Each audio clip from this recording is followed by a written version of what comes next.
Hello, welcome back to our channel Uma Hari Kitchen. We are back. நானும் 4 தடவை சொல்லி 4 தடவை கேப் எடுத்து மறுபடியும் போட ஆரம்பிச்சிருக்கோம். ஸோ இன்றைக்கி வந்து நம்ம வீட்டில் என்ன ஸ்பெஷல் அப்படின்னு பார்க்கலாமா. நேத்திக்கு வந்து மெந்தையை பாக் பண்ணியிருந்தோம். ஸோ அதோட பேலன்ஸ் கீரை இருந்தது, அது போட்டு தோரம் பருப்பு போட்டு ஒரு குழம்பு மாதிரி பண்ணியிருக்கேன். புளியெல்லாம் கரைச்சி விட்டு தக்காளி வெங்காயம் எல்லாம் வதக்கி போட்டு. இது வந்து பார்த்தீங்கன்னா ஹரி ஸ்டைல் கூட்டு குழம்பு.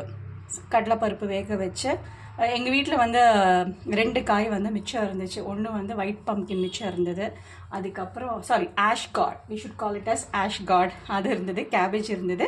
ஸோ ரெண்டும் கொஞ்சம் கொஞ்சம் இருந்ததுனால அது ரெண்டுத்தையும் போட்டு கூட்டு குழம்பு பண்ணியாச்சு. தேங்காய், அப்புறம் வரமிளகா, ஜீரகம், 2 மிளகு இதெல்லாம் வச்சு அரைச்சி கூட்டு குழம்பு பண்ணியாச்சு. அப்புறம் இதெல்லாம் மட்டும் பண்ணி எப்படி ஹரிக்கு வந்து எத்தனை வெரைட்டி ஆஃப் ஃபுட்டு தொட்டுக்கிறதுக்கு எல்லாம் இருந்தாலும் அப்பளம் இஸ் மஸ்ட். ஸோ அவர் வந்து அப்பளம் வந்து பொரிக்க போகிறாரு.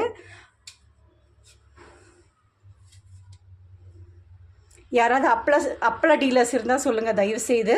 ஹரிக்கு வந்து ஒரு 4 பேக்கெட் அப்பளம் வேணும். எஸ்பெஷலி எங்கேருந்து? கல்லிடைக்குறிச்சி அப்பளம்.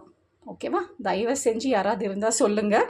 இந்த போஸ்ட் பார்த்தீங்கன்னா கண்டிப்பாக இதில் கமெண்ட் பண்ணுங்கள். ஸோ நாங்கள் வந்து உங்களை ரீச் அவுட் பண்ணுறோம் வித் யுவர் மொபைல் நம்பர் கொடுக்க முடிஞ்சா. இல்லைன்னா யூ கேன் காண்டாக்ட் அஸ் அந்த email that's been given here. சரியா? இமெயில் ஐடிக்கு ஒரு மெயில் போடுங்க. கண்டிப்பாக வந்து வி வில் கெட் தி அப்பளம் ஃப்ரம் யூ. அப்புறம் சாதம் வந்து இன்னும் விசில் அடங்கலை. ஸோ இது தாங்க நம்ம வீட்டு லஞ்சு. இன்றைக்கி மார்னிங் பிரேக்ஃபாஸ்ட் பார்த்தீங்கன்னா அழகாக சூப்பராக குஷ்பு இட்லி. ஸோ ரொம்ப நாளுக்கு அப்புறம் நான் வந்து அந்த துணி போட்டு இட்லி சுட்டேன். தொட்டுக்கிறதுக்கு வந்து தேங்காய் சட்னி.